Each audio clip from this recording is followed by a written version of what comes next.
இன்றைய தகவலாக அன்பு என்ற வார்த்தை நம்ம எல்லாருக்குமே தெரிஞ்சுதான் அறிஞ்சது தான்.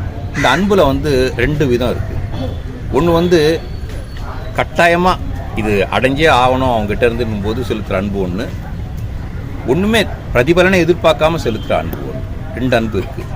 ஒரு குரு போயிட்டுருக்காரு, சிஷ்யன் கேட்குறான், இது ரெண்டுக்கு என்ன வித்தியாசம்னு கேட்குறான்.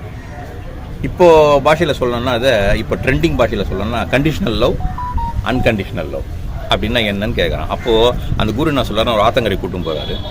அங்கே ஒருத்தன் மீன் பிடிச்சிட்டு இருக்கான். அந்த தூண்டில் இறை போடுறான், மீன் வருது. இதை பார்த்த இல்லை நீ கொஞ்சம் தூரம் வா அப்படின்னாரு.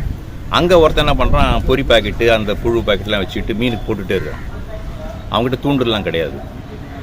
இவனோட தேவை என்னன்னு கேட்டிங்கன்னா, ஒரு இறையை சின்ன இறையை கொடுத்து அந்த மீனையே தனக்கு இறையாக்கிக்கணும்னு சொல்லிட்டு, அவனுக்கு என்னன்னா மீனுக்கு இறை போட்டால் போதும், அதுவே அன்பு.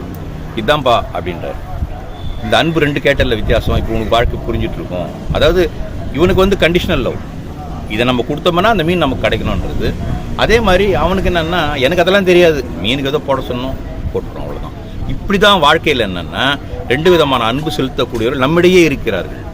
அதான் அந்த குரு என்ன சொல்கிறாருன்னா, இதை உணர வேண்டியது நீ. அதனால் மற்றவங்கள பழிசெல்லாம் சொல்ல வேண்டியதில்லை. எந்த அன்புன்றதை நீ அதை அடையாளப்படுத்தி கொண்டு வாழ்க்கையில் முன்னேறி செல்ல வேண்டும்.